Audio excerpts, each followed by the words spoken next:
আল্লাহর হাবিবের রক্তের ফোঁটা জমিনে পড়ে যাবে। সিদরাতুল মুনতাহায় জিব্রাইল আল্লাহ অর্ডার দিছে আপনি তাড়াতাড়ি যান। জিব্রাইল বলে আমার শরীরের প্রত্যেকটা পশম দিয়া গ্রাম বাহির হয়ে গেছে, পেরেশানির মধ্যে পড়ে গেছে। এত তাড়াতাড়ি একটা ঝুলন্ত যদি পানির ফোঁটা অথবা রক্তের ফোঁটা তাকে বলুন না, এটা জমিনে পড়তে কয় সেকেন্ড লাগে? 1-2 সেকেন্ডও লাগে না। জিব্রাইল সেখান থেকে তার শরীরের 600 নূরের ডানা একসাথে বাড়ি মারছে। 600 নূরের ডানা দিয়ে একসাথে বাড়ি মারছে। একসাথে বাড়ি মারার সঙ্গে সঙ্গে জিব্রাইল বলেন আমি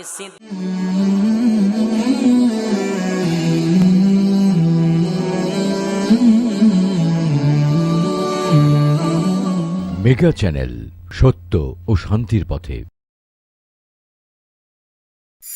এমনি আছে ঠিক কিনা? তো মানুষ কোরআন শুনলে এমনি তার দিল নরম হয়ে যায়।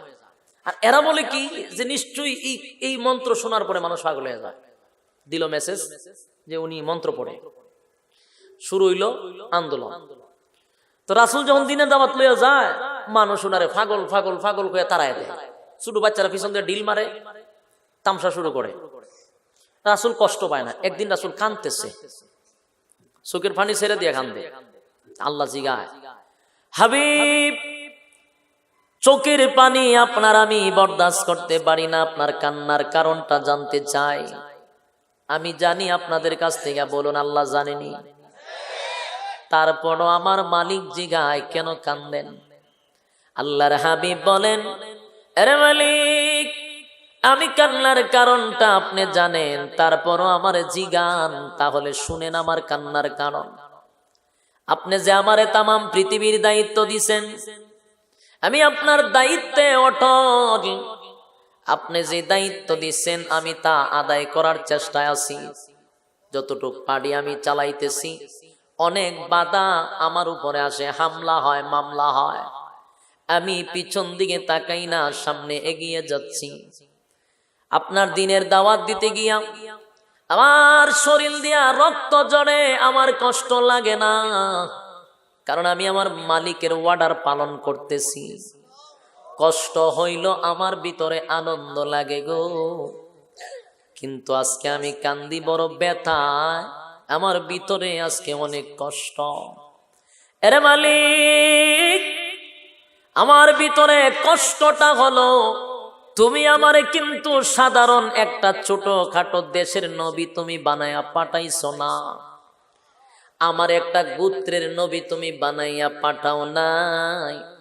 তুমি শুধু মানুষের নবী বানাইছো এমনটা না গো, আমি তো মানুষের নবী, জিনের নবী, গাছের নবী, মাছের নবী, সূর্যের নবী, চন্দ্রের নবী, তারকার নবী, আসমানের নবী, জমিনের নবী, কুল কায়নাতের নবী, সমস্ত নবীদের নবী, সমস্ত রাসূলগণের রাসূল। সুবহান।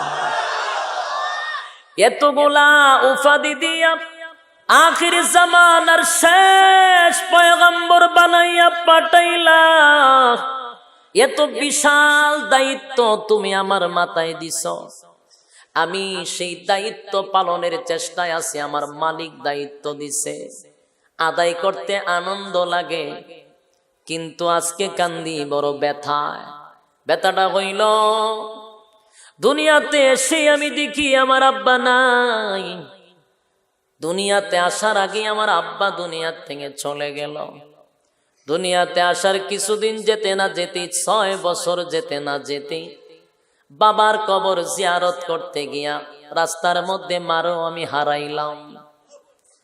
আমার মাও নাই, বাবাও নাই, ছিলাম দাদার কাছে, দাদাও মরে গেল, দুনিয়ার থেকে বিদায় হয়ে গেল। আমারে তুমি এতিম বানাইলা, আমি এইভাবে দুনিয়াতে বড় হয়েছি। এখন তুমি আমার মাথায় এত বড় দায়িত্ব দিলা, আমি তোমার দায়িত্ব অটল। কিন্তু মালিক রে, আমি যখন দিনের দাওয়াত লইয়া যাই, মানুষ আমারে বলে, আমার ঘরের মানুষ নাকি বলছে আমার মাথা নষ্ট, আমি নাকি অসুস্থ, আমি নাকি আবুল তাবুল বলি। আরে মালিক, অন্য মানুষে আমার ঢিল মারে, আমারে গালি দেয়, আমার যে কষ্ট লাগে না, কষ্ট লাগে নিজের ঘরের মানুষ কেমনে গো মানুষের কাছে গিয়ে আমারে পাগল বইলা উপাধি দেয়, আমারে অসুস্থ রোগী বলে উপাধি দেয়। আমি এটা বরদাস্ত করতে পারি না। আমারে দায়িত্ব দিলা দাওয়াত দেওয়ার জন্য, আমি দাওয়াত লইয়া গেলে মানুষ আমারে বলে, ঘরের মানুষ কি মিথ্যা বলবে নাকি? তুমি তো অসুস্থ, তোমার মাথায় সমস্যা, আমরা তোমার কথা মানতে রাজি না। আরে মালিক বলো না, আমি দিনের দাওয়াত লইয়া মানুষের কাছে কেমনে যাই?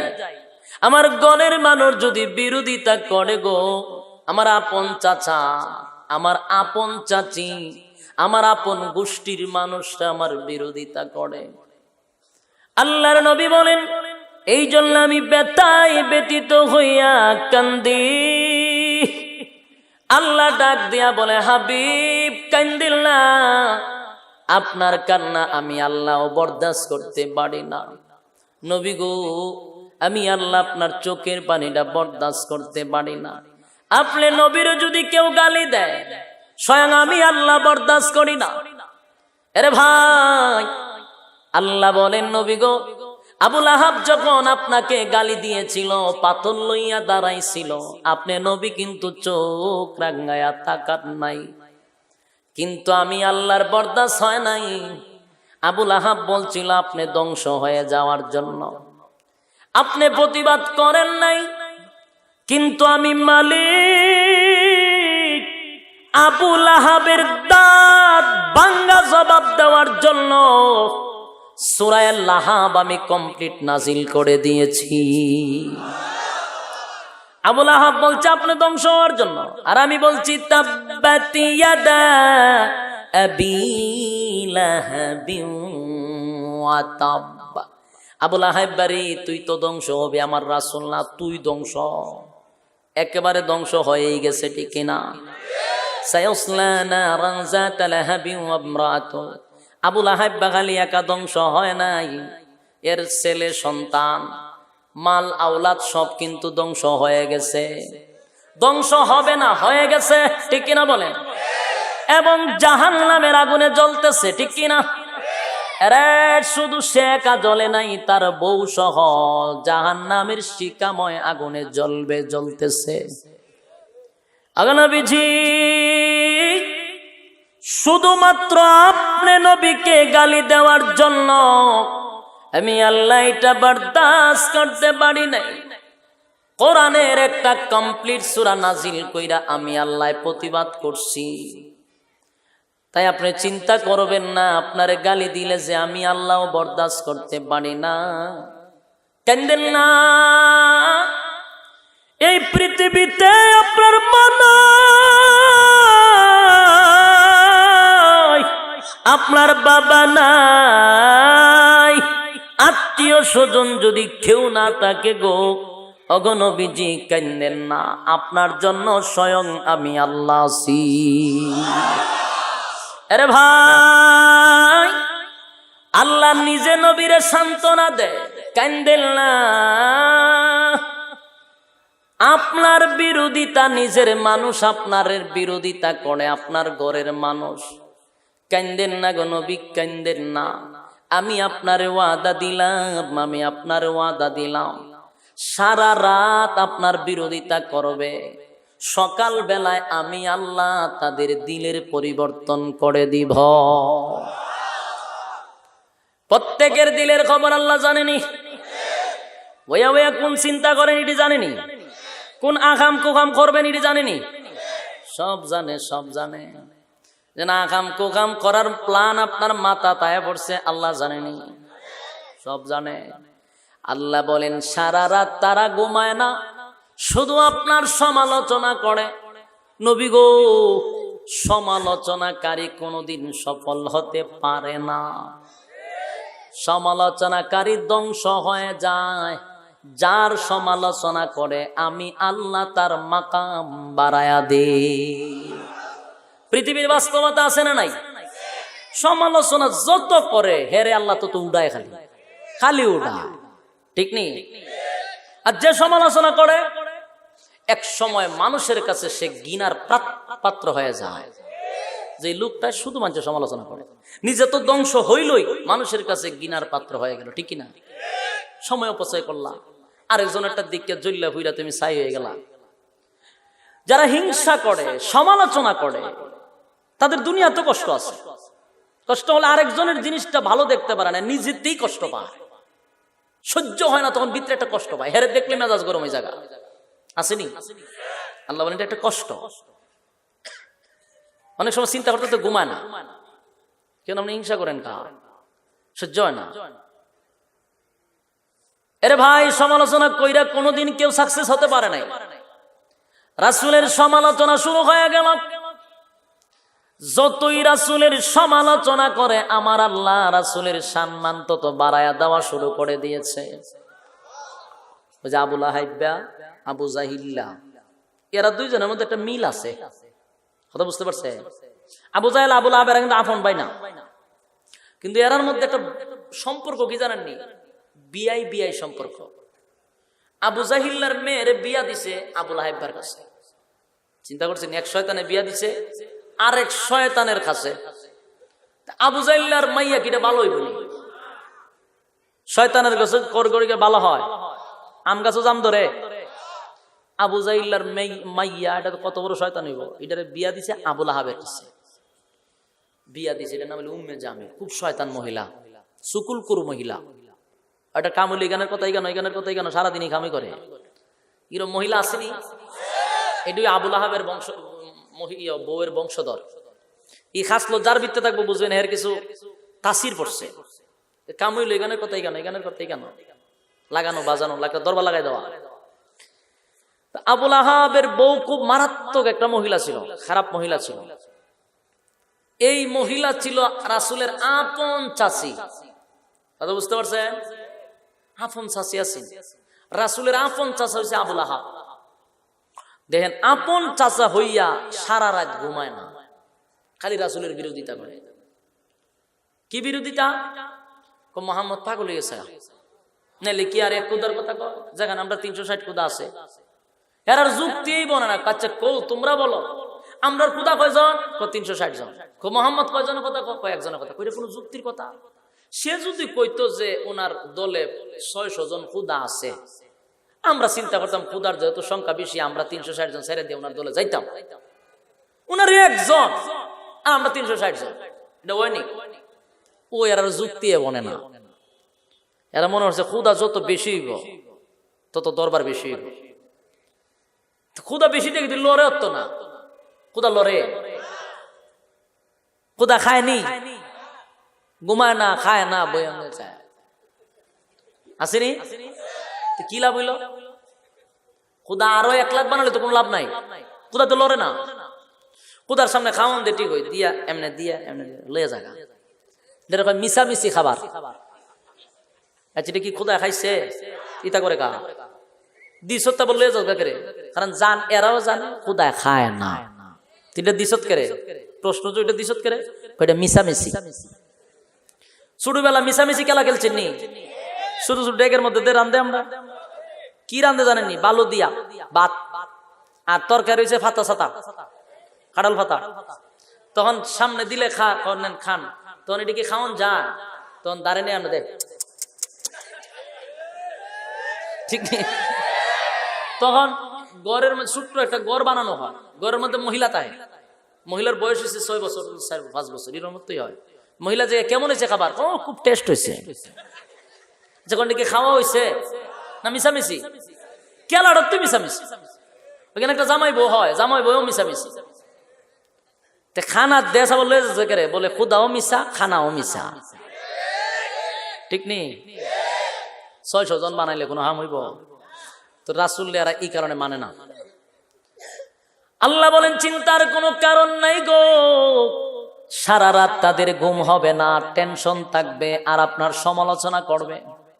সারা এলাকায় নবীর সমালোচনা করছে, নবীর মাথা নষ্ট, পাগল হয়ে গেছে।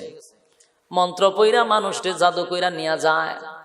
সকালে রাত্রের বেলা সবাইরে জানাই দিছে, সকাল বেলায় আল্লাহ প্রত্যেকটা মানুষের দিলের পরিবর্তন করে দিছে।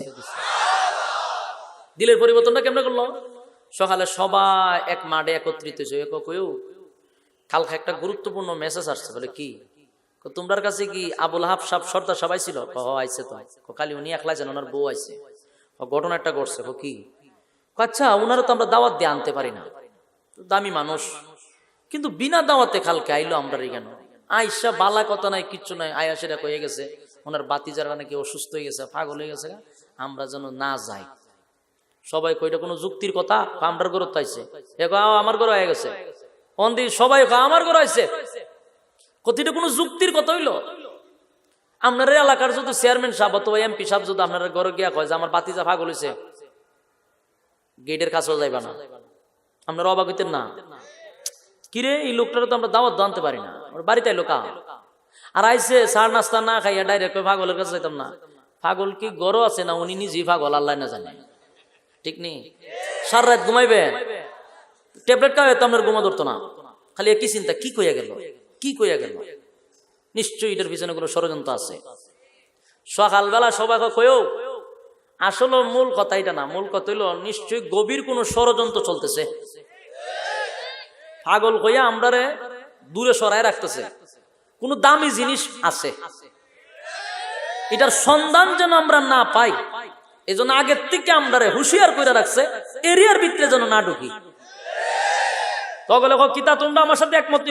সবাই একমত, কোনো কথা নাই, খাস শুরু যেত কি মানুষ চিন্তা জাগানো অনেক সময় কয় সবাই একমত আমরা, তখন কিতা করতেন যেত, হলো আমরা যাই কি, আমরা দেখতেইব বিষয়টা কিতা, যে বেটারে আমরা দাওয়াত দিয়ে আনতারি না, দামি মানুষ আয়ে, আমরা এমপি সাহেব কেটা,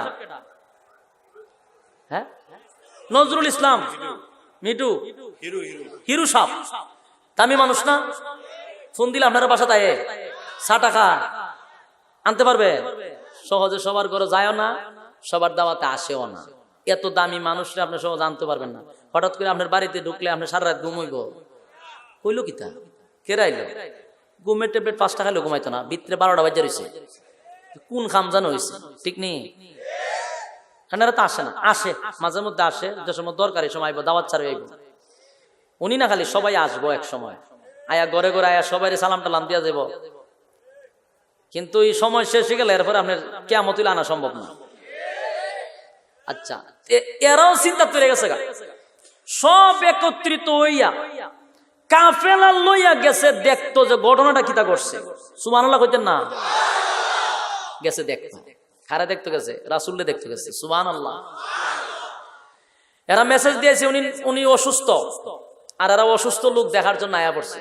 আয়েশা ভিতরে ঢুকই রাসূলের সামনে চেহারার মধ্যে তাদের দৃষ্টি পড়ে গেছে।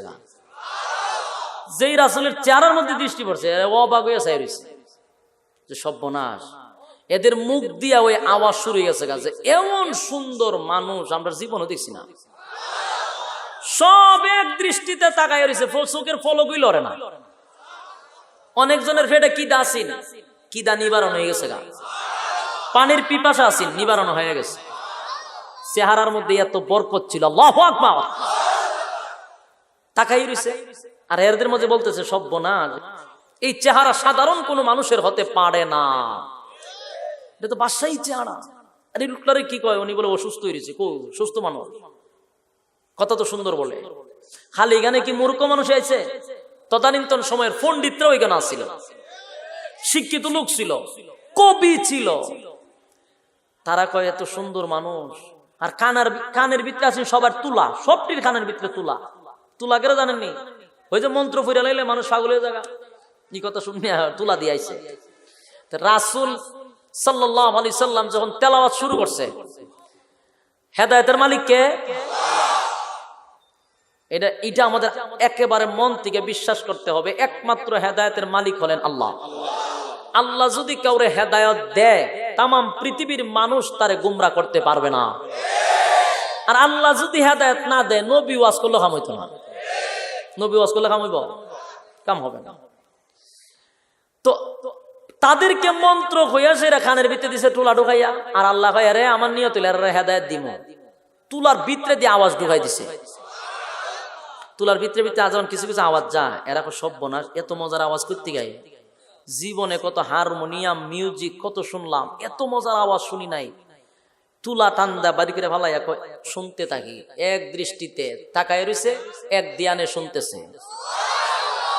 আর কোরআনের আয়াতগুলা গুছালো, এলোমেলো না। কিন্তু আপনি সূরা ফাতিহা পড়েন, আলহামদুলিল্লাহ রাব্বিল আলামিন, এরপরে আর রহমানির রহিম, এরপরে মালিক ইয়াউমিদ্দিন, ইয়াকা মিলাসিনি, ও গুছালো না, কিন্তু গুছালো, ছন্দ মিলাইয়া মিলাইয়া সুবহানাল্লাহ। আর পড়লে খারাপ লাগে?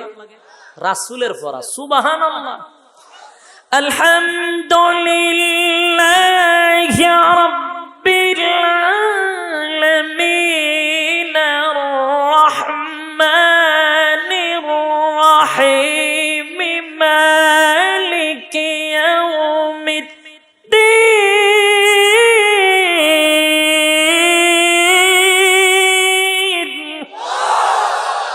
রাসূলের তেলাওয়াত এটাতে কেমন সুন্দর, কেমনে কইতাম আপনারা?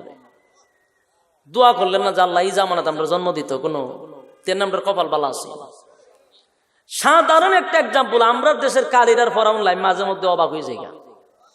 আমি মাঝে মধ্যে তেলাওয়াত শুনি কারিদের, শুনলে আমি অবাক হয়ে যাই যে কি ভাই এত সুন্দর কণ্ঠ, মিউজিক নাই, বাজনা নাই, হারমোনিয়াম নাই, কিচ্ছু নাই, কত মজা। আর একটা গান শিল্পীরা গাইতে গেলে একদম মা পুরা স্টেজটা খালি কত হারমোনিয়াম আর কত বকর চক্কর। হ্যাঁ, একজনে বাইরায়, আরেকজনে বাঁশি লইয়া রাখছে, আরেকজন ইতেটা করে, আরেকজনে ডুল একটা লইয়া সুর করলাম বাইটার এমনে দে, এরপর সুর আর তুলতারা না। কত নমুনা কইরা 5 মিনিটের গানের মধ্যে 10 বার রেস্ট আছে, কতন গায় কতন থামে। আর কোরআন তেলাওয়াত করে খারিরা দেখছেন নি কোনো মিউজিক আছে না, তামাতামি আছে? শুরু করছে তো করছে সুবহানাল্লাহ, মজা লাগে না? খুব মজা। রাসূল পড়তেছেন ছন্দ মিলাইয়া এবং গুছালো, অর্থ বুঝতেছে তারা, সুবহানাল্লাহ। আর রহমানু আল্লামাল কুরআন খালাকাল ইনসানা আল্লামাহুল বায়ান।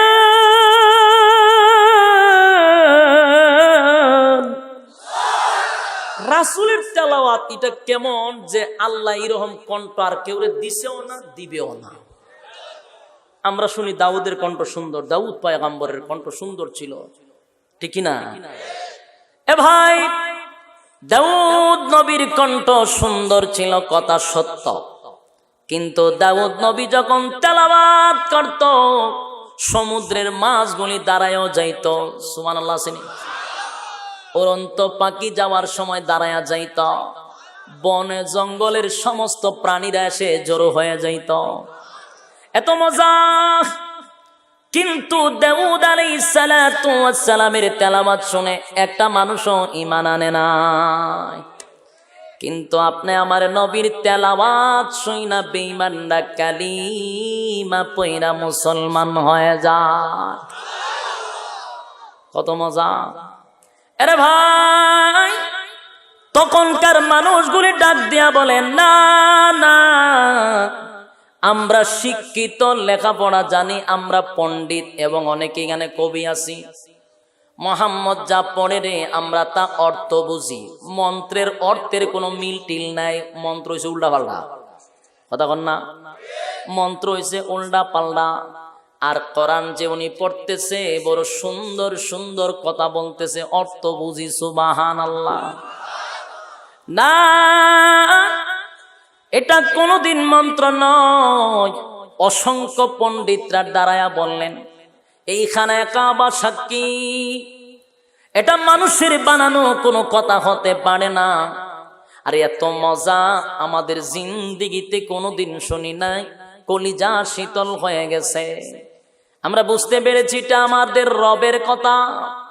একটা সেকেন্ড দেরি করতে চাই না, এখনই কালিমা পড়া দেন, লা ইলাহা ইল্লাল্লাহু মুহাম্মাদুর রাসূলুল্লাহ সাল্লাল্লাহু আলাইহি ওয়াসাল্লাম। আরে ভাই, অসংখ্য কথা, অসংখ্য ঘটনা, লম্বা হয়ে যাবে, তাই সংক্ষেপে বলি। হেদায়েতের মালিক একমাত্র আমার আল্লাহ।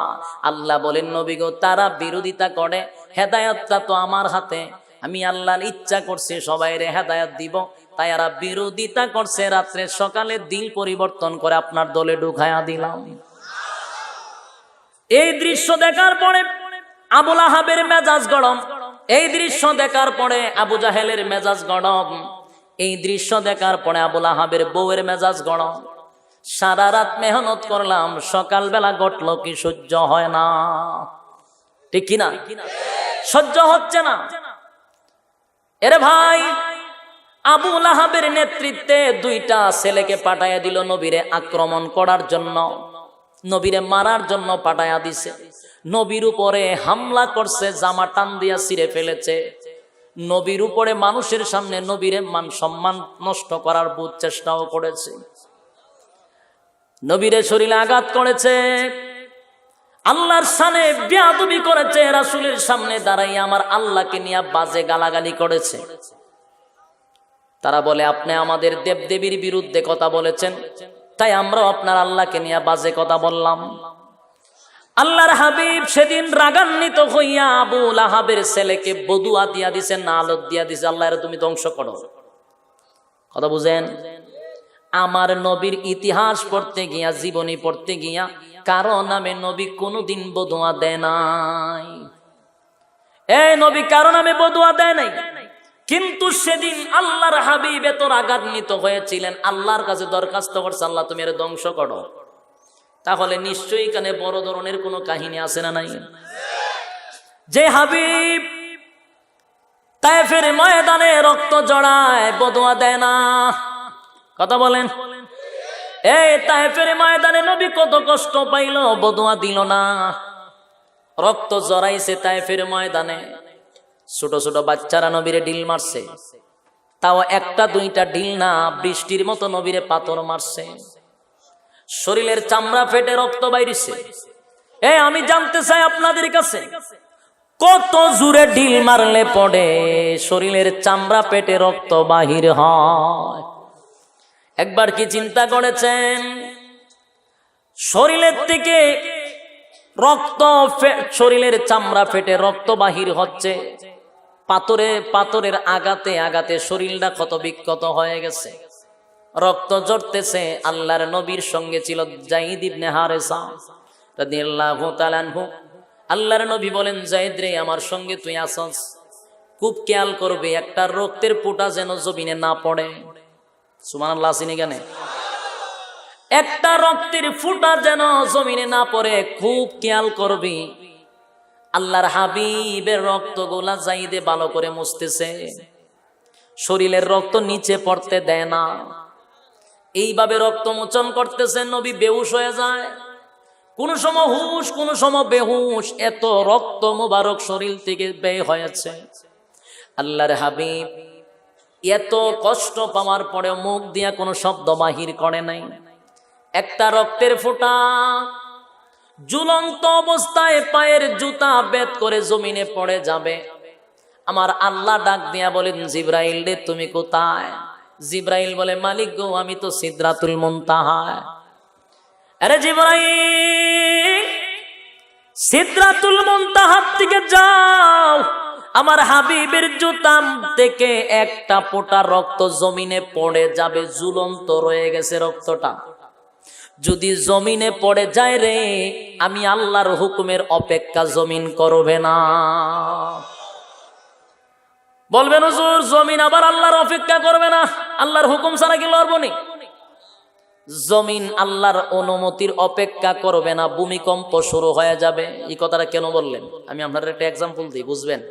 মনে করেন চেয়ারে আমার বাবা বসা, হঠাৎ করে একটা মানুষ যদি আমার বাবার এক আলো থাপ্পড় মারে, থাপ্পড় খাইয়া কি আমার বাবায় ফোন লাগবে? করে দিদি চাই রয়েছে, তারা দরস না করে কি কথা ফোন লাগবো না? অর্ডারের আগে দূরে লাগবো। এই সময় কি অর্ডার সামন বলা, অনুমতি দিন, শর্টটা দেখাইছেন, আমার একটু অনুমতি দিবেন, ধরতাম কথা বলা লাগবো না? অনুমতির আগেই ঠিক এই এক্সাম্পলটা বুঝতে হবে আপনার। এই জন্য আমার আল্লাহ বলেন, অনুমতি জমিনকে আমার দেওয়া লাগবে না। রক্তের ফোঁটা জমিনে পড়লে জমিন আমার অনুমতি ছাড়া ভূমিকম্প দিয়া দিব। জিবরাইল বলেন, আল্লাহ যখন আমাকে আদেশ করলো, আমি সিদরাতুল মুনতাহা 7 আসমানের উপরে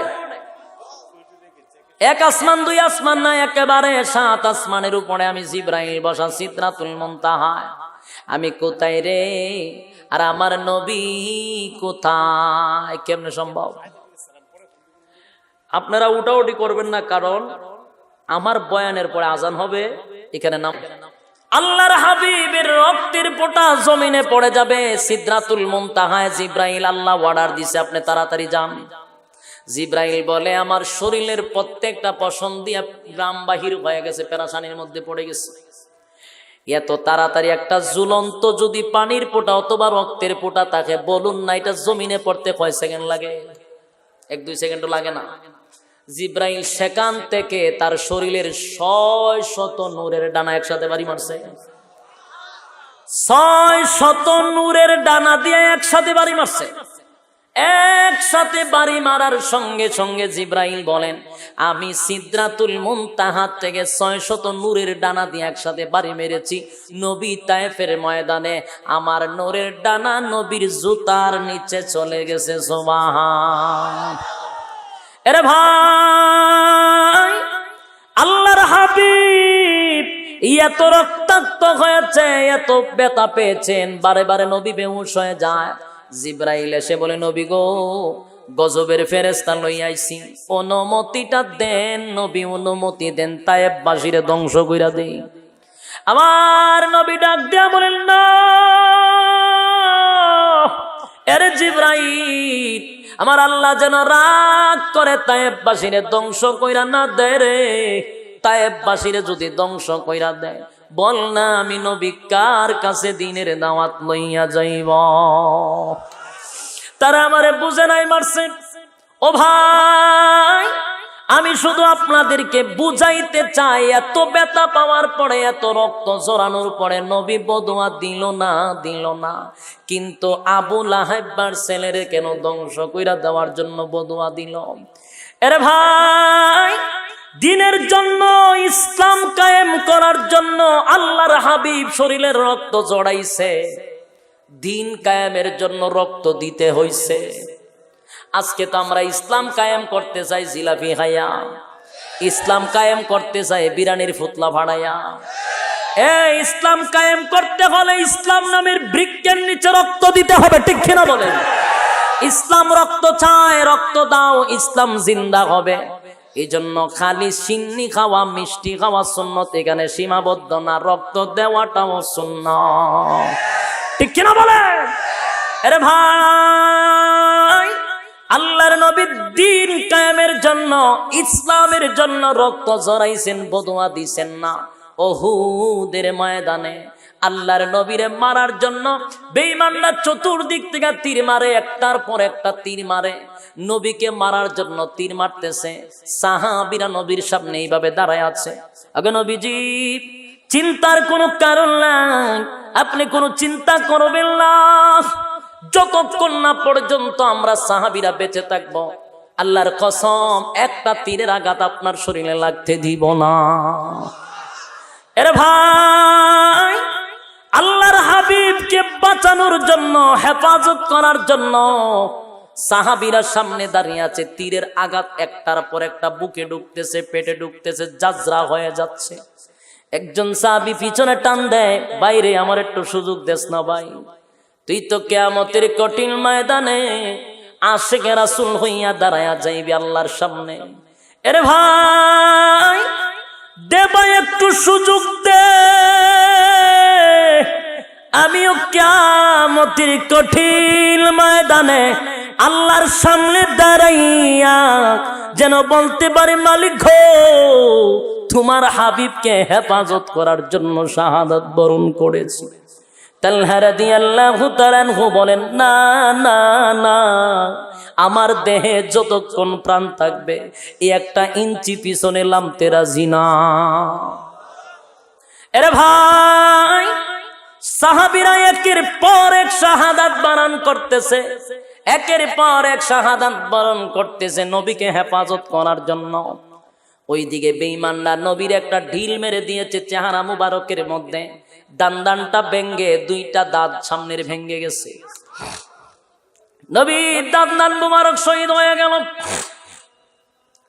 তারপরে পাথর দিয়া যখন ঢিল মেরেছে, লোহার হেমলেট নবীর মাথায় পড়া ছিল, হেমলেটটা ভেঙ্গে লোহার হেমলেটটা মাথা বেদ করে ভিতরে ঢুকে গেছে। আরে এত কষ্ট আল্লাহর হাবিব বরদাস্ত করতে পারে নাই। এত কষ্ট নবী রক্তাক্ত হইয়া ব্যথায় ব্যতীত হইয়া নবী বেহুশ হইয়া জমিনেই পড়ে গেছে।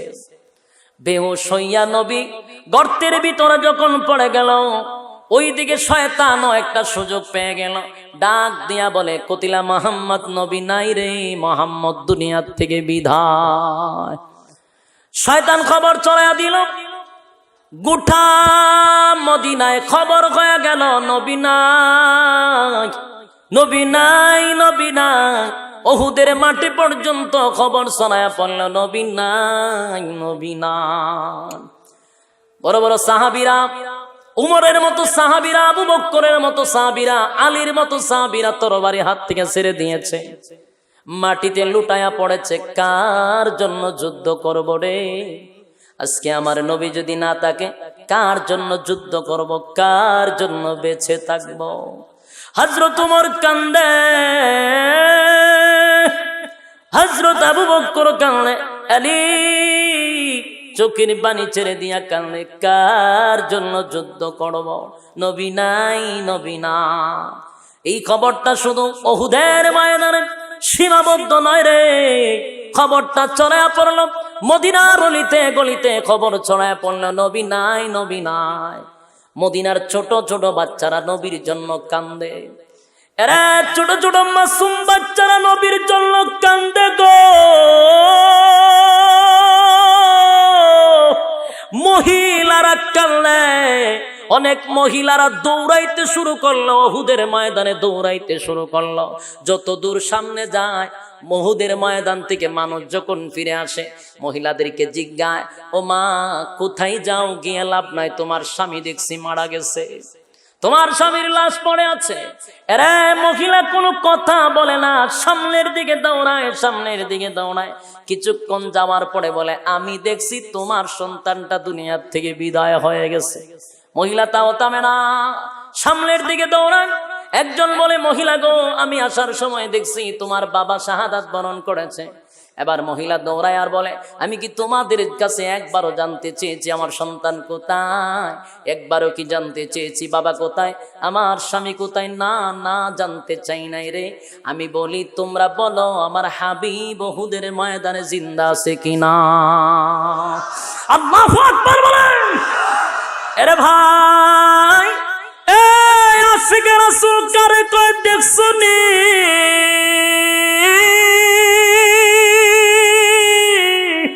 আশিকে রাসূল কারে কয় গো? আল্লাহর নবীর ব্যথায় ব্যতীত হইয়া মদিনা থেকে ছোট ছোট মাসুম বাচ্চারা কাঁদতে কাঁদতে দৌড়ায়, মহিলারা দৌড়ায়। ওইদিকে শয়তান তো খবর করে দিল, আল্লাহর নবী দুনিয়ায় নাই, দুনিয়ায় নাই। জিবরাইল এসে আল্লাহর পয়গম্বরের কাছে গজবের ফেরেশতা লইয়া হাজির। ওগো আল্লাহর পয়গম্বর, গোটা উহুদের ময়দান খবর হয়ে গেছে, আপনি নবী নাই, আপনি নবী নাই। সাহাবীরা তরবারি হাত থেকে ফেলে দিয়েছে। গোটা মদিনার মহিলারা কান্দে, ছোট ছোট বাচ্চা কান্দে। ওগো নবীজি, মাথা মুবারক তুলেন, কান্দেন না, উঠেন, আপনি রক্তাক্ত হয়ে গেছে। আল্লাহর নবী বলেন, আমি উঠতে পারি না, মাথায় প্রচন্ড আঘাত, লোহার হেমলেট ভিতরে ঢুকে গেছে, দান ভেঙে গেছে। সাহাবীরা খবর পেয়ে গেছে আল্লাহর নবী বেহুশ অবস্থায় পড়ে আছে। হযরত আলী দৌড়াইয়া ওমরের কাছে গিয়া বলে, ওমর রে কান্দিস না, নবী বেঁচে আছে, সুবহানাল্লাহ। একটা দৌড় মাইরা নবীর কিনারায় চলে গেল। আল্লাহর নবী বলেন, আলী রে, আমার মাথা দিয়া একটা হেমলেট ঢুকে গেছে। আরে আলী, দান ভেঙে গেছে, সহ্য করতে পারি না। আরে আলী, আমার উম্মতের খবর কি? বলে, নবী গো, গোটা উহুদের ময়দান খবর হয়ে গেছে, আপনি নাই। জিবরাইল বলেন, হাবিব, আল্লাহর পক্ষ থেকে ঘোষণা, একবার শুধু অনুমতি দেন, একবার অনুমতি দেন, গোটা উহুদ পাহাড়টারে একেবারে চাপা দিয়া সবটি বেঈমান মেরে ফেলবো। আপনি অনুমতি দিলে সবটি ধ্বংস হয়ে যাবে। এর যুবক ভাই, দিলের কান লাগায় শুনো, নবীর দান ভেঙে দিল, মাথা দিয়া লোহার হ্যামলেট ঢুকে গেল। এত ব্যথায় ব্যথিত হওয়ার পরেও নবী ডাক দিয়া বলে, জিব্রাইল রে, আমার আল্লাহ নিশ্চয়ই রাগ করে ফেলেছে। না না, আমার আল্লাহরে বল যেন আমার আল্লাহ রাগ না করে, আমার মালিক যেন রাগ না করে। আমার মালিক যদি রাগান্বিত হইয়া ওহুদের যারা আছে বেঈমানরে যদি মাইরা ফালায়া দেয়, কার কাছে রে আমি নবী দিনের দাওয়াত লইয়া যাইব?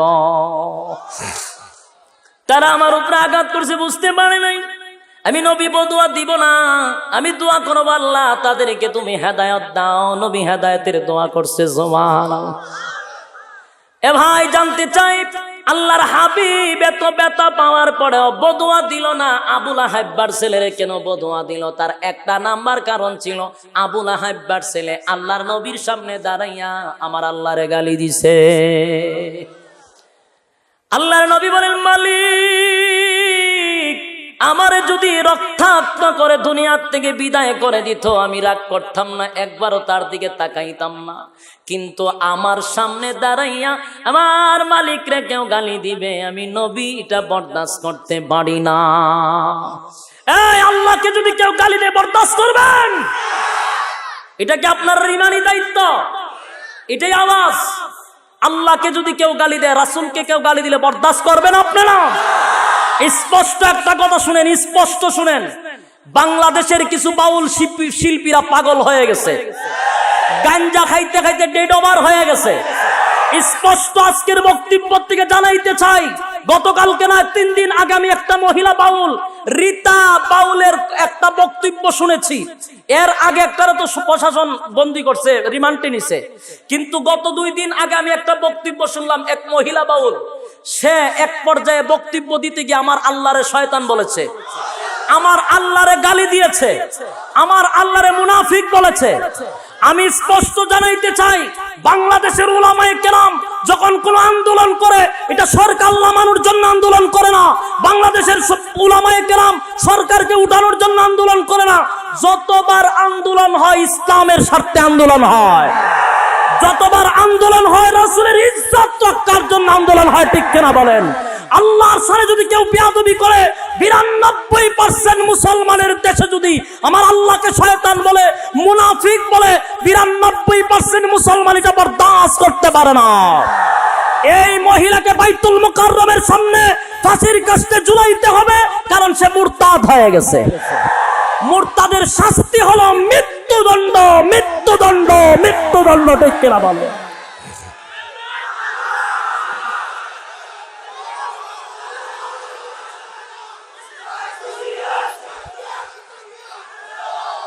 ভাইরা আমার, এটা আমি বক্তার শুধু দায়িত্ব নয়, এটা আমি বক্তার দায়িত্ব না। আপনার ভিতরে যদি বিন্দু পরিমাণ ঈমান থাকে, আর আপনি যদি বলেন যে আমি এক আল্লাহর গোলাম, এক নবীর উম্মত, তাহলে শুধু আমি বক্তার দায়িত্ব নয়, আমি আশরাফির দায়িত্ব নয়, প্রত্যেকটা মানুষ তার জায়গা থেকে এই নাস্তিক আর মুরতাদের বিরুদ্ধে কঠিন হুঙ্কার দিতে হবে।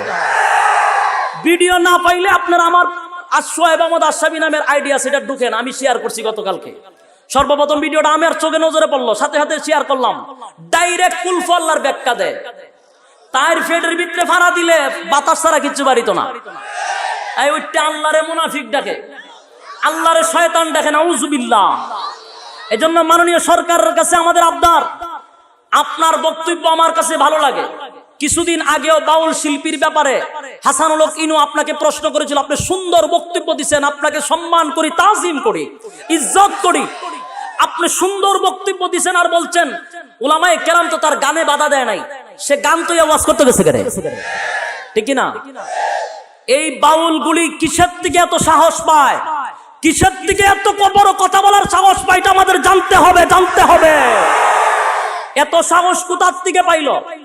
সেই বাউল এখন আল্লাহকে মুনাফিক বলে। এখানে 99% মুসলমানের বাংলাদেশ, ঠিক কিনা বলেন? এই মহিলাকে যদি ফাঁসির কাস্টে ঝুলানো না হয়, বাংলাদেশে আবার একটা যুদ্ধ হবে, যুদ্ধ হবে, যুদ্ধ হবে ইনশাআল্লাহ।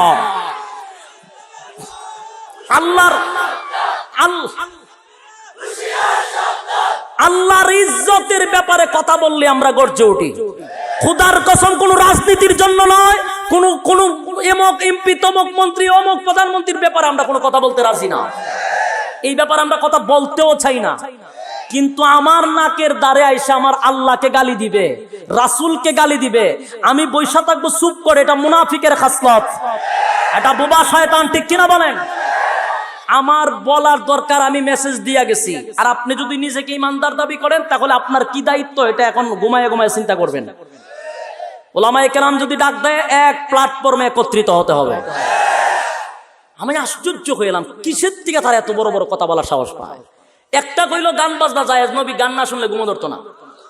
এরপরে আরেকটা গাঞ্জা খাইয়া উঠতে বলে গুরুর থেকে আল্লাহ থেকে গুরু বড়, এটা গাঞ্জা খাইলো।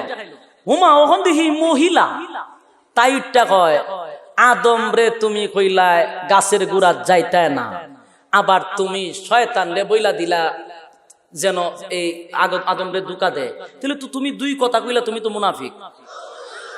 চিন্তা করছে ফিডাইতে ফিডাইতে ফিডাই সামরাড়ে তুলে লাগান যেত। আমি আশা করি এই ব্যাপারে প্রশাসন খুব জাগ্রত হবে। প্রশাসনের দৃষ্টি আকর্ষণ করে বলছি, আপনারও মুসলমান, ঠিক কিনা? আমাদের দেশের প্রধানমন্ত্রী মুসলমান, প্রধানমন্ত্রী উলামায়ে কেরামদের পক্ষে কথা বলেন, এটা আমি বিশ্বাস করি। আলেমদেরকে উনি সম্মান করেন, এটা আমি বিশ্বাস করি। সুতরাং আপনার কাছে এই 18 কোটি মুসলমানের একটাই দাবি, এই মুরতাদকে ফাঁসির কাস্টে ঝোলান। রিমান্ড না ফাঁসি। মুরতাদ হয়ে গেলে ইসলামিক আইন অনুযায়ী তাকে মৃত্যুদণ্ড দেওয়া। একটা নাস্তিক রে বাইতুল মুকাররমের সামনে ঝুলানি যেত, সবটি একেবারে সুযোগ যেত। আল্লাহ এগুলা বুঝার তৌফিক দেখ, আমিন। সম্মানিত সুধী, ওই রাসূল বলেন আমাকে মারছে, আমি কোনো প্রতিবাদ করছি না। আমার শরীরের জামা টান দিয়া ছিড়ছে, আমি বদুয়া দিছি না। তায়েফের ময়দানে রক্ত ঝরাইছি, প্রতিবাদ করি নাই। উহুদের ময়দানে দাঁত ভাঙছি, মাথা দিয়া হেমলেট ঢুকছে, প্রতিবাদ করি নাই। বরং আমি দোয়া করছি, আল্লাহ হেদায়েত দাও। কিন্তু আবু লাহাবের ছেলে শুধু আমার টান দিয়া জামা ছিড়ছে, বদুয়া কেন দিলাম? সে আমার আল্লাহকে গালি দিছে, আল্লাহকে গালি দিছে, আমি রাসূল এটা বরদাস্ত করতে পারি না। কথা বুঝতে পারছেন? এ ভাই, দিলের কান লাগায় কথাগুলি শুনেন। আল্লাহর হাবিব বড় দুঃখিত হয়ে আল্লাহর কাছে বলেন, মালিক আমি তারে বদুয়া দিছি, সে যেন ধ্বংস হয়ে যায়, এবং ধ্বংস হয়ে গেছে। কথা বুঝতে পারছেন? একের পর এক নবীর বিরোধিতা করছে, কোনো কাজ হয় না। আবু লাহাব, আবু জাহেল নবীরে মারার জন্য বহু টিম পাঠাইছে, কিন্তু পারে নাই। শেষ পর্যন্ত শরণাপন্ন হয়েছে কার? আবু তালেবের শরণাপন্ন। কি শেষ করে দিব? আমারও তো একটা নির্দিষ্ট টাইম দিছে 8টা পর্যন্ত, নাকি? তাহলে বসেন, ফিনিশিং তো দিতে হবে। কেউ না লড়ি, এখানে নামাজ হবে, ঠিক না? আর আপনাদের আমার পরে বক্তাও চলে আসছে, আমি গাড়ি দেখছি, আমার বন্ধু মানুষ, মহব্বতের মানুষ। কেন কেফলেন, কেন রাগান্বিত হইলেন? আল্লাহকে গালি দেওয়ার কারণে। কিন্তু পিছনের ইতিহাস দেখেন, তায়েফের ময়দানে মাইর খাইলো, কোনো প্রতিবাদ করছে? উহুদের ময়দানে। আর রাসূলের সবচেয়ে বেশি কষ্ট লাগছিল যেদিন মক্কা থেকে মদিনা হিজরত করে যায়। 2 রাকাত নামাজ পড়ার জন্য খানায়ে কাবার কাছে বারবার গেছে, যার কাছে চাবি ছিল সে রাসূলকে চাবিটা দেয় নাই, বারবার পিছনে ঘুরছে, আমাকে 2 রাকাত নামাজ পড়ার সুযোগ দাও। ধাক্কা মাইরা নবীরে ফালাই দিছে। নবীর চোখ দিয়া পানি আসছে, কিন্তু বদুয়া দিছে না। কিন্তু আবু লাহাবের ছেলেরে বদুয়া দেওয়ার কারণ আমার আল্লাহকে সে গালি দিছে। যেন আমি বলবো সব বরদাস্ত করব, কিন্তু আল্লাহকে গালি দিলে আমরা বরদাস্ত করতে রাজি না। যেই জবান দিয়া গালি দিব, তার জিব্বাটা টান দিয়া ফাড়া দিয়া খাইটা ফালাইয়া কুত্তারে রাস্তা বানাই দিলাম না, ঠিক কিনা বলেন? একেবারে সুযোগ হয়ে যাবো। মোল্লার মায়ের দেখছ না, শেষ রাতে মায়ের দিব খালি ইচ্ছা আমাদের খুব। আমার অসিব্বর বাচ্চা গাইলিতে গাইলিতে আল্লাহরে গাইল্লায়। এরে তোর কি জানার দরকার নাই যে 92% মুসলমান। এখানে আজান হয়, আল্লাহু আকবারের ধ্বনিতে সূর্য উঠে, আল্লাহু আকবার কইলে সূর্য অস্ত যায়। বাংলাদেশও যেই পরিমাণ উলামায়ে কেরাম আছে, সব যদি একসাথে ফসরাবো করে, এটার যে শ্রুত হবে, নাস্তিকরা বাইসা যাবে। এত বড় বড় কথা কইতে কস, কোথার থেকে এত বড় বড় কথা কস? থাফরায় না দাঁত ফলাই দেওয়ান লাগবে। আমরা একেবারে বেফতার মনে করে, নরম মনে করে। শুনেন, বারবার বলি, রাজনীতির জন্য আমরা গরম হই না। আমরা রাজনীতির জন্য গরম হই। বাংলাদেশের যত আন্দোলন হয়েছে, কেউ লামাইবার জন্য করছে আমরা? একক কথা, শুধু আমি এটা বলবো, সবার কথা না, শুধু একমাত্র কওমের উলামায়ে কেরাম। আমরা কাউরে লামাইবার জন্য লাফাই না, উড়াইবার জন্য লাফাই না, ঠিক নেই। আমাদের আন্দোলন হলো ইসলামের স্বার্থে, আল্লাহর স্বার্থে, রাসূলের স্বার্থে, ঠিক কিনা? সম্মানিত সুধী, এখন আসুন, আল্লাহকে গালি দেওয়ার কারণে রাসূল কিপটা জায়গা, যেই রাসূলের কোনো রাগ নাই, গুসা নাই, মায়ের খায় দোয়া করে, সুবহানাল্লাহ বলেন। মায়ের খায় কি করে? উল্টা দোয়া করে। ওই রাসূল আল্লাহরে গালি দেওয়ার পরে রাগ হয়ে গেছে। এই জন্য যারা একেবারে নরম মানুষ দেখবেন, মানে একটু নরম তবিয়তের মানুষ, ইডি সেতলে কিন্তু খবর আছে, ঠিক কিনা? এ ভাই, আল্লাহর হাবিব বলেন, মালিক বহু চক্রান্ত করছে, সব বেঈমানরা রাসূলকে মারার জন্য বৈঠক করছে। কেন? দিনের দাওয়াত দেওয়া হচ্ছে, ইসলামের প্রচার প্রসার হচ্ছে, তাই রাসূলের বিরুদ্ধে লেগে গেল। শেষ পর্যন্ত শরণাপন্ন হয়েছে আবু তালেবের। আর 5-10 মিনিট আমি ফিনিশিং দিচ্ছি। আমার আয়াতটা কেন নাজিল হইছে ইয়াদ আছেনি? ঘটনা ইয়াদ আছেনি? কেন নাজিল হইল, কোন কারণে নাজিল হইল, এটা জানার দরকার আছে না নাই? আল্লাহর হাবিবের ব্যাপারে সব চক্রান্ত শেষে গেল আবু তালেবের কাছে। এরা আবু তালেব, তোমার বাতিজারে সামলাও। তোমার বাতিজা বাপ দাদার ধর্ম নিয়ে বিরোধিতা করে, এক আল্লাহর দাওয়াত দেয়, নিজেকে রাসূল বলে দাওয়াত দাবি করে। সব বরদাস্ত করতে পারি, বাপ দাদার ধর্মের বিরুদ্ধে কথা বললে বরদাস্ত করতে পারি না রে। আবু তালেব, তোমার বাতিজারে তুমি সামলাও। যদি সামলাইতে না পারো আমাদের হাতে ছেড়ে দাও, আমরা তারে সাইজ করব। নাউজুবিল্লাহ আসেনি? থাকলে হইতেই হতো। আল্লাহর রাসূল বলেন, আবু তালেবের কাছে বিচার দিল কে? আবু লাহাব, আবু জাহেল, বড় বড় লিডাররা আবু তালেবের কাছে বিচার দিছে। আবু তালেব হলেন রাসূলের আপন চাচা, আবু লাহাব কিন্তু চাচা, কিন্তু চাচা হয়ে বিচার দিছে আরেক ভাইয়ের কাছে। আবু তালেব বলেন, বাতিজা, 40টা বছর জীবনে কোনো দিন তোমার বিরুদ্ধে কোনো বিচার আসে নাই, সবাই তোমার প্রশংসা করত। ও বাতিজা, কেমনে রে মদিনার মানুষ, মক্কার মানুষ তোমার বিরোধিতা শুরু করে দিয়েছে। তুমি নাকি বাপ দাদার ধর্মের বিরুদ্ধে কথা গাও, তুমি নাকি এক আল্লাহর দাওয়াত দাও, নিজেকে রাসূল দাবি করো, কথা কি সত্য? রাসূল বলেন, হ্যাঁ সত্য। চাচা বুঝাইলেন, বাতিজা এগুলা ছেড়ে দাও, আগে যেমনে ছিল এমনে চলো। রাসূল বলেন, প্রাণের চাচা, আমি এই দুনিয়াতে আসার কারণই হলো অসভ্য জাতিকে সভ্য করার জন্য, গান বাজনা দূর করার জন্য। এটাই হলো আমি নবীর কাজ।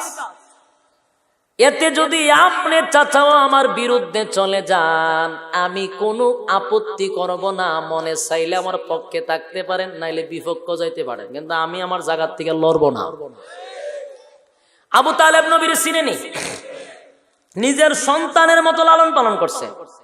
আবু তালেব ডাক দিয়া বলেন, বাতিজা, আমি তোমারে চিনি, আমি তোমারে ভালোবাসি, নিজের সন্তানরে এই পরিমাণ ভালোবাসি না, তোমারে যেই পরিমাণ ভালোবাসি। বাতিজা, আমি তোমারে কলিজার থেকে ভালোবাসি, মহব্বত করি। তুমি তোমার কাজ চালিয়ে যাও, আমি তোমার সঙ্গে আছি। কেউ যদি বাধা দেয় তরবারে লইয়া দাঁড়াইব। বক্তব্য কার? আবু তালেবের। আবু তালেব রাসূলের ছোট থেকে নিয়ে বড় করছে, নিজের কাছে রাখছে গার্জিয়ান হিসেবে। বলেন, বাতিজা, তোমার সব কিছুর থেকে ভালোবাসি এবং তোমার জন্য জীবন দিতে প্রস্তুত। বক্তব্য কার? আবু তালেব। তা আবু তালেবের বক্তব্য শুনছেন, এই ক্ষেত্রে রাসূলের বক্তব্য কি শোনার দরকার না? রাসূল বলেন, লা ইউমিনু আহাদুকুম হাত্তা আকুনা আহাব্বা ইলাইহি মিন ওয়ালিদিহি ওয়া ওয়ালাদিহি ওয়ান নাসি আজমাইন। রাসূল বলেন, ততক্ষণ না পর্যন্ত মুমিন হতে পারবে না যতক্ষণ না পর্যন্ত তোমার জীবনের যা কিছু আছে সব কিছুর থেকে আমি রাসূলকে বেশি ভালোবাসবে না। ভালোবাসতে হবে সবকিছুর থেকে বেশি কারে? রাসূলকে। এরপরে রাসূল বলেন যে তোমরা ততক্ষণ না পর্যন্ত মুমিন হতে পারবা না যতক্ষণ না পর্যন্ত আমি রাসূলের জন্য জীবন না দিতে পারবা। তার মানে জীবন দিতে প্রস্তুত থাকতে হবে। তাহলে তুমি কি হতে পারবা? খাঁটি মুমিন। তাহলে আবু তালেবের কথা রাসূলের কথা মিল আসেনি? কথা কয় না, হুবহু মিল। মিল হওয়ার পরে আবু তালেব গেছে কই? জান্নাত না জাহান্নাম? জাহান্নাম। তাহলে ভালোবাসা কম ছিল, এই কারণে গেছে জাহান্নামে। বলে বিন্দু পরিমাণও ভালোবাসার কম ছিল না। বাংলাদেশের সমস্ত আশেকে রাসূল রে এক পাল্লা বাই তুললে আবু তালেবের 1 মিনিটের ভালোবাসার সমান হবে না। কিন্তু এত ভালোবাসা লইয়া জাহান্নামে গেল কেন, বোঝার দরকার আছে না নাই? বুঝতে হবে। কারণ শুধু ভালোবাসা দিয়ে জান্নাতে স্থান পাওয়া যায় না। কথা বুঝেননি? আবু তালেবের মধ্যে ভালোবাসা ছিল, সন্দেহ নেই, কিন্তু জাহান্নামে গেছে। তার কারণ ভালোবাসা ছিল, অনুসরণ ছিল না, অনুকরণ ছিল না। ভালোবাসা একটা সাবজেক্ট, অনুসরণ অনুকরণ আরেকটা সাবজেক্ট, দুটোটা এক না। বুঝতে পারেন নাই? আচ্ছা, বুঝার জন্য আমি সংক্ষেপে, সময় একবার কমে গেছে, সংক্ষেপে একটা এক্সাম্পল দিচ্ছি আপনাদেরকে, শুনেন। ভালোবাসা কি জিনিস আর অনুসরণ যে কি জিনিস একটু বুঝাই। যেমন আমাদের ইউটিউব সোশ্যাল মিডিয়াতে যখন বয়ান চলে, আমাদের গোটা ওয়ার্ল্ডে একটা বক্ত আছে, আমাদের কিছু বক্তব্য আছে না নাই? বাংলাদেশে যে এই পরিমাণ আপনার ওয়াজ শুনেন, এর চেয়ে বেশি আমাদের বাহিরের প্রবাসীরা ওয়াজ শুনে। তো আমার কিছু বক্তব্য আছে, গোটা বাংলাদেশি আছে। এর মধ্যে বেশি যারা ওয়াজ শুনে এটা হলো আমাদের সিলেটের মানুষ। কারণ আমাদের অধিকাংশ সিলেটি তাহে লন্ডন, মৌলিবাজার থেকে দৈরা এরা ঘরে ঘরে লন্ডন। লন্ডনের প্রবাসী বেশি না সিলেটে। এরা আমার ওয়াজ শুনে যে আমার কাছে ফোন দেয়, এই জন্য বলছি। খুব ওয়াজ শুনে এবং আমার আলেদের একটু বেশি মহব্বত করেন, কারণ আমি তাদের বিভাগের, ঠিক কিনা? এই জন্য একটু মহব্বত বেশি হয়। তো মাঝে মধ্যে তাদের আবেগপূর্ণ কথাগুলা বলে। কি বলে? এরার ভাষায় কইতাম না আমার ভাষায় কইতাম, এরার ভাষায় কইতাম না। তখন ফোন দিয়া ফতমেদের ভূমিকা হইল, হুজুর কিতা কর রায় আসুননি বালা, ওই বালা ইয়াল্লা হুজুর মাতক কানা, আপনার ওয়াজ না হলে ঘুমই ধরে না। বললাম মজা লাগে হুজুর, কিতা করতাম সারাদিন আপনার ওয়াজ উমরা। কথা বুঝেননি? কারণ যারা ভাষা বুঝেন এরা মজা পাইবেন, আর যারা বুঝেন না এর কাছে তো খবর জিয়ারত হইতাছে। হুজুর কিতা কইতেছেন বুঝতেছি না। আমাদের সিলেটি ভাষার মধ্যে একটা মজা আছে, যারা বুঝে এরা খুব মজা পায়। তো তাদের কথা নাকি তাদের ভাষায় কই আল্লাহ হুজুর আমার হুরুতা, আমি আমার ওয়াইফ সকলেই খালি আপনার ওয়াজ শুনেন, আপনার ওয়াজ না হুজুর, 5 ওয়াক্ত নামাজ পড়াম, ভালো লাগে হুজুর আপনার ওয়াজ। ইয়াল্লাহ ভিতরে যে আপনার লাগে কিতা কিতা করে কইতাম না হুজুর। আমি আচ্ছা ঠিক আছে, এখন কি করতে হইব? ইয়াল্লাহ আমি হুজুর দেশ এরাম আগামী মাসও আপনার লোক আমার দেখা করতে হইব, জেলাখান ফারি ওলাখান। আচ্ছা আমি ঠিক আছে, আমি তো প্রোগ্রাম নিয়ে ব্যস্ত, আপনি আসেন ইনশাআল্লাহ, ওই দিকে প্রোগ্রাম হলে দেখা করবে। পরে তার সাথে কথা বলতে বলতে, একজন না কিন্তু এরকম অসংখ্য জন, একজনের কথা বলতেছে। আমাদের সিলেট মৌলভীবাজারে অনেক অসংখ্য মানুষ ফোন দেয়। তখন আমি কইলাম ঠিক আছে হুজুর আরেকখান কথা, কি টানতাম আপনার লেগে কাছে, কি টানলে আপনি খুশি? আমি ভাই আমার সব আছে, আপনি আসেন, মুসাফা করবো, দেখা করবো, ঠিক। আচ্ছা তো আমার মনটা আছে, আপনার একটা মোবাইল আনতাম, আপনি এটা ঠিক আমার কথা খালি স্মরণ করবা। আমি আচ্ছা ঠিক আছে নিয়ে আয়। পরে আনছি, আমি গেলাম মৌলভীবাজার সাইডে প্রোগ্রামে, রাস্তায় দেখা টাকা করলো এক হোটেলে, নাস্তা মাস্তার ব্যবস্থা করছে। তো আমি বারবার জিগাই কথা বলছে কি আমার সাথে মোবাইল, ওই আল্লাহ ফাউরিলে শুনি আমি কথা কইছি আপনার লগে, কত কথা কইলাম আপনি বলে গেছেন। তা আমি একবার তার ভাই চাই, আর একবার মাথার থেকে ফাও পর্যন্ত তাকায়, আমি কিতা কয় ইয়া না কইলে আমার লাগে কিতা কিতা করে, আমার লাগে জান প্রাণ দিলে ইলাহান কিতা। মানে আমি তার দিকে অবাক হয়েছি কেন জানে, তার ফাত থেকে মাথা পর্যন্ত গেটা ভিন্ন, চুলগুলো স্টাইলের এইভাবে, হাতে টাতে ভিআইপি, মানে বুঝুই যা লন্ডন থেকে স্বর্ণের চেন দিয়া কি বাপ সাপ। আমি কি সব বোনাস, আপনি না বলে আমার ভালোবাসে, ওই আল্লাহ আর কিতা কইতাম হুজুর, কিলাখান কইলে যে বিশ্বাস করবা, নৌকা মোবাইল চেক কান আপনার লাগি, খালি টিপবার আমার কথা খালি স্মরণ করি লেগা। আমি সব ঠিক আছে, কিন্তু ভাই আপনি তো আমার মতো হইতে পারলেন না। ওই আল্লাহ নমাজ পড়ি তো ও কিতা মাত্র আপনি নমাজ পড়ি।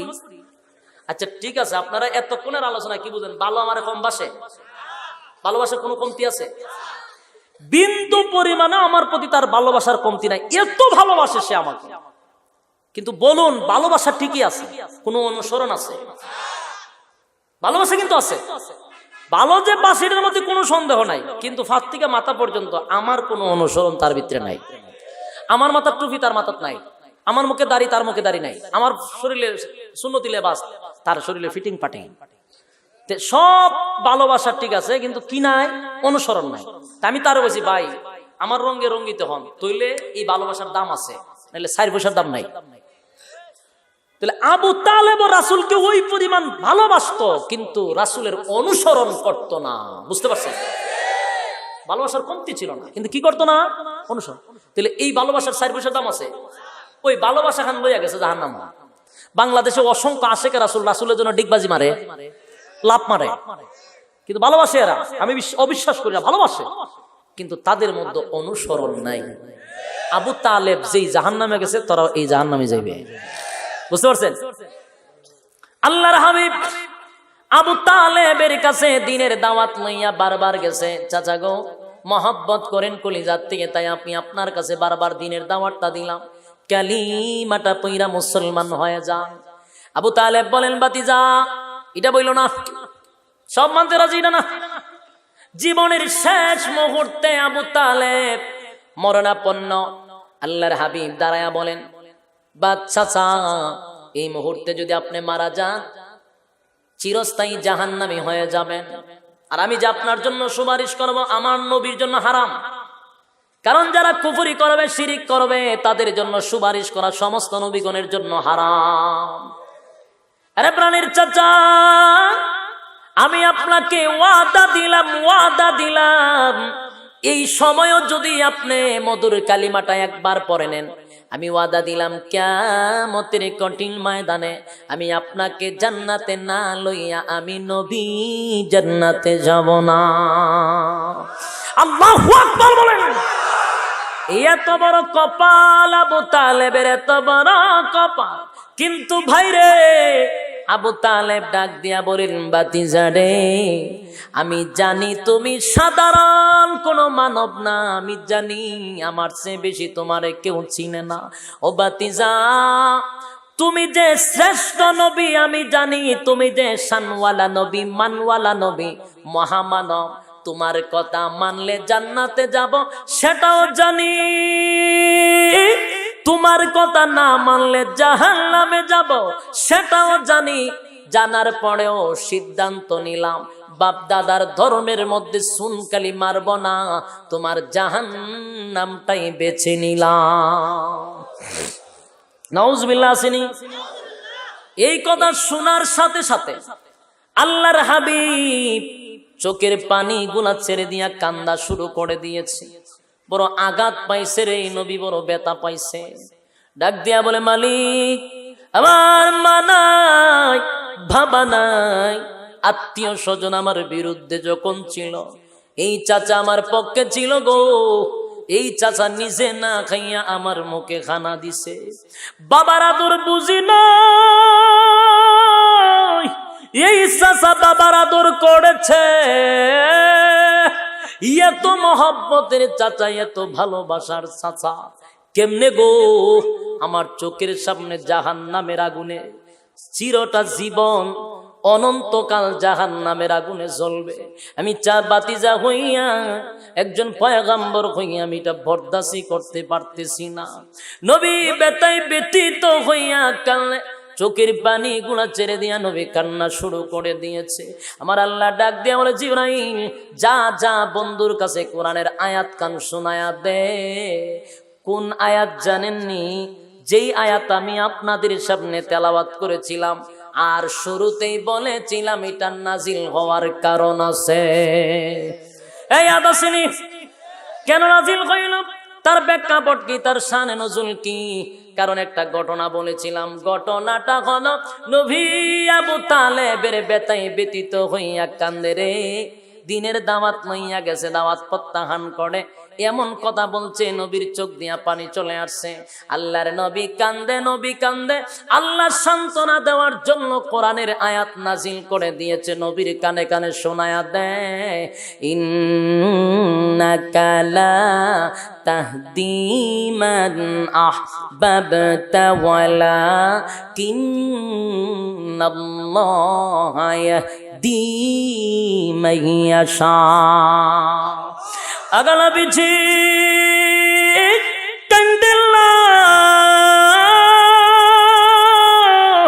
আবু তালেব আপনার মহব্বতের চাচা, মহব্বতের চাচা হতে পারে, ভালোবাসার চাচা হতে পারে।